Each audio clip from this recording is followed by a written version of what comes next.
నారా లోకేష్ అనే నేను. Hello viewers, welcome to HMTV special stories. మానవ వనరుల అభివృద్ధి, విద్య, ఐటీ, ఎలక్ట్రానిక్స్, కమ్యూనికేషన్ శాఖల మంత్రి నారా లోకేష్ త్వరలోనే ఆంధ్రప్రదేశ్ ముఖ్యమంత్రి అవుతారనే చర్చ అటు టీడీపీ పార్టీలోనూ ఇటు రాజకీయ వర్గాల్లోనూ జరుగుతోంది. అందుకు తగ్గట్టుగానే లోకేష్ తీరు కనిపిస్తోంది.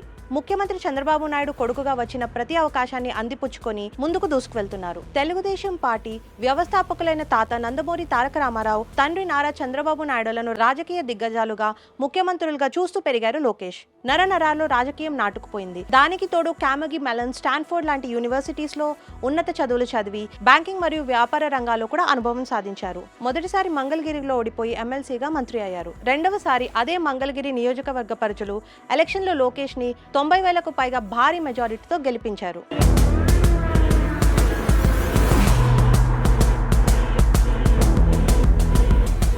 రాజకీయంగా స్థిరపడడానికి ఆయనకు గొప్ప ధైర్యం, మానసిక బలాన్ని ఇచ్చారు. రెండవసారి మంత్రి అయ్యాక లోకేష్ దేశవ్యాప్తంగా పలు సదస్సుల్లో పాల్గొనడంతో పాటు పలు ఇంటర్నేషనల్ కంపెనీ సీఈఓస్ ప్రతినిధులతో మాట్లాడి ఆంధ్రప్రదేశ్ కి పెట్టుబడులను రాబట్టారు.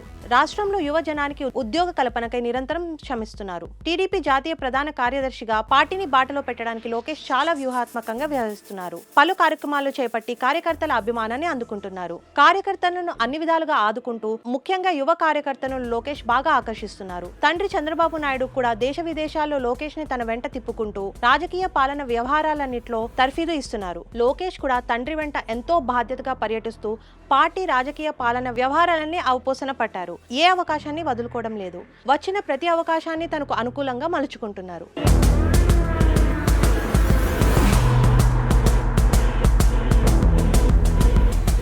ఈ నేపథ్యంలో ముఖ్యమంత్రికి కావాల్సిన అర్హతలన్నీ లోకేష్ సాధించారు. లోకేష్ సాధించారన్న భావన ప్రజల్లో కలుగుతోంది. ఇక పార్టీ పరంగా చూసుకుంటే దేశ విషయంలో పార్టీ నాయకులు, కార్యకర్తలు, మంత్రుల్లో సహా కాబోయే ముఖ్యమంత్రి నారా లోకేష్ అని విస్తృత స్థాయిలో ప్రచారం చేస్తున్నారు. గతంలో ఒకసారి మంత్రి భారత్ దావోస్ వేదికగా కాబోయే ముఖ్యమంత్రి లోకేష్ అని స్పష్టం చేశారు.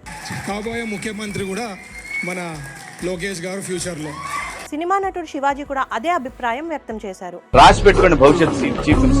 అలాగే అనేక సందర్భాల్లో టీడీపీ నాయకులు, కార్యకర్తలు పలు సభలలో బహిరంగంగానే కాబోయే ముఖ్యమంత్రి లోకేష్ అని చెప్తూనే ఉన్నారు. సీఎం చంద్రబాబు పాల్గొన్న సభల్లో కూడా అలాగే చెప్పారు. ఇంకా మా లోకేష్ అన్న సీఎం ఎప్పుడవుతాడు ఇక్కడ, ఎందుకంటే మేము ఇంకా ఆయన కోసం 30 ఏళ్ళు పని చేయాలా, మా నాయకుడు ఎప్పుడవుతాడని చూస్తాను. ఇక్కడ చంద్రబాబు నాయుడు గారు వేరు, లోకేష్ గారు వేరు కాదండి. తెలుగుదేశం పార్టీ భవిష్యత్తు నారా లోకేష్ గారే. ఎవరు ఏమన్నా అనుకోనివ్వండి, తెలుగుదేశం పార్టీ భవిష్యత్తు నారా లోకేష్ గారు మాత్రమే. ఆయన సీఎం చేస్తే పని అయిపోతుంది. చివరికి లోకేష్ కూడా ఒక సందర్భంలో ఒక వ్యక్తి ఒక పదవిలో 3 సార్లు కంటే ఎక్కువ ఉండకూడదు అన్నది తన వ్యక్తిగత అభిప్రాయాన్ని చెప్పారు. అంటే తన తండ్రి కూడా ఇక ముందు సీఎం గా కొనసాగడం తనకు వ్యక్తిగతంగా ఇష్టం లేదని అనే అభిప్రాయాన్ని స్పష్టం చేశారు. అంటే తను ముఖ్యమంత్రి అవ్వడానికి సిద్ధంగా ఉన్నట్లు పార్టీ వర్గాలు భావిస్తున్నాయి. పార్టీతో సంబంధం లేని వారు కూడా కాబోయే ముఖ్యమంత్రి లోకేష్ అని ఫిక్స్ అయిపోయారు. అయితే నారా లోకేష్ ఎప్పుడు ముఖ్యమంత్రి అవుతారనే దాని మీద ఇప్పుడు చర్చ జరుగుతోంది. చివరి సంవత్సరంలో లోకేష్ సీఎం అవుతారని ఎక్కువ మంది చర్చించుకుంటున్నారు. పార్టీ వర్గాలలో ఆయన సీఎం కావాలనే భావన చాలా బాగా నెలకొంది. ముఖ్యమంత్రి చంద్రబాబు నాయుడు మీద కూడా అన్ని వైపుల నుండి ఒత్తిడి పెరుగుతోంది. రాజకీయంగా ఆచితూచి అడుగులు వేయడంలో చంద్రబాబు నాయుడు దిట్ట. కొన్ని నిర్ణయాలు తీసుకోవడంలో ఆయన బాగా జాగ్రత్త పడతారన్న అభిప్రాయం ఉంది. లోకేష్ సీఎం అవ్వడం అనేది చంద్రబాబు నాయుడు తీసుకునే నిర్ణయం పైన ఆధారపడి ఉంటుంది.